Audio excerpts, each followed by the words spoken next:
Hey guys, so let's talk about 985, and we're talking about financial control and record keeping. Okay, records are extremely important whenever you're trying to keep records for your business. Okay, adequate records have to be very exact. If they're not, then they can cause a lot of problems, especially for taxes, for sales tax, for any kind of employee revenue, as well as employee pay and compensation. All this has to be meticulously correct. Okay, you cannot play around with that. So, at any time, any given time, you should always need to know where your money is being spent. This is very, very important.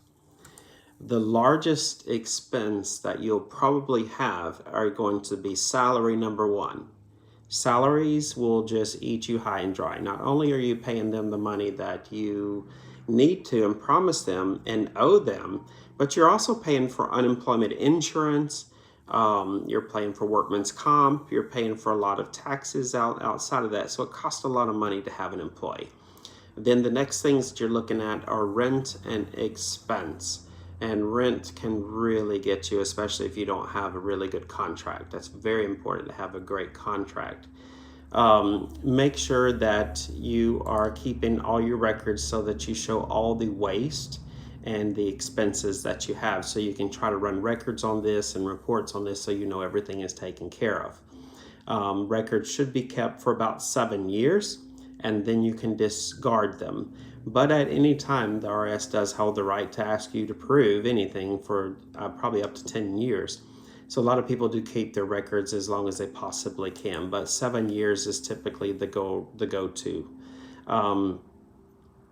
Make sure that you're keeping good inventory records so that you'll know exactly your inventory, how often it moves, and what you should be purchasing and keeping on the shelves. That's very important, okay? Keep good records on every client that comes in the door. Even if you have a computerized system, like I still write down clients that in my book so that I can make sure that I cover all my bases. This is very important as well. That way, in case something happens to the computer or it goes down, you have some sort of a backup record as well. Reporting tax and Social Security is extremely important. You can pay your taxes quarterly, typically, with every business as well. And then make sure that you're also keeping good records so that you can move your supplies in and out. This is extremely important as well.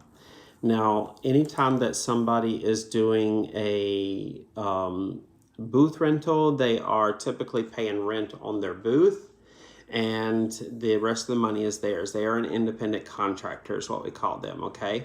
If you are a salon owner, then you're referred to it as individual ownership or a corporate or a partnership, okay? So a sole proprietor owns the actual business. They are the ones who determine the policies and decision making that's in the business. And then also you have when you have a partnership or a corporate, this is a really good thing to have if you have capital for investment or need capital for investment. That way you can both share in the expenses. So remember, you always have an SDS or an MSDS book that helps to maintain the, in case of emergency, what to do, if you need to call a doctor, or maybe it's just flushing the eyes out.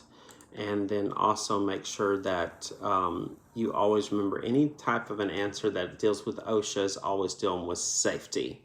So you're looking for anything that requires safety on there. So you guys did have theory. Make sure that you know why it's important to choose the salon and the salon name. This is extremely important when you're trying to bring in clients. It could have to do with bringing in different types of clients and the clientele you want to reach, or for the particular area that you're living in. Or like my salon is a Victorian home, so we literally thought about trying to name it Victorian Salon and Spa, or Magnolia Salon and Spa. It would have been a beautiful name for it. The problem that lies there is that some people may feel that maybe this is a salon only for adults or older adults. So that's why we went with a name that fits our salon as well as would give us bring in a different and a more variety of clientele. Okay, so you know, there's a lot of things when you're looking at when you're going to open a salon, and that's one of them is the salon name, the salon location, where you need to have it built, or is it in a strip mall, or is it a standalone location? These are all, what are your demographics? What is the population of all the people that are in here? So this is all very important things to know when you're complying to federal regulations. Just remember all this stuff and you should do fine for your test. Everything that I said here is going to be on the test and you should be fine. And then I look forward to the next lecture series, which will be 986. So right now this should be 985, and that's going to be record keeping and financial. Okay guys, take care.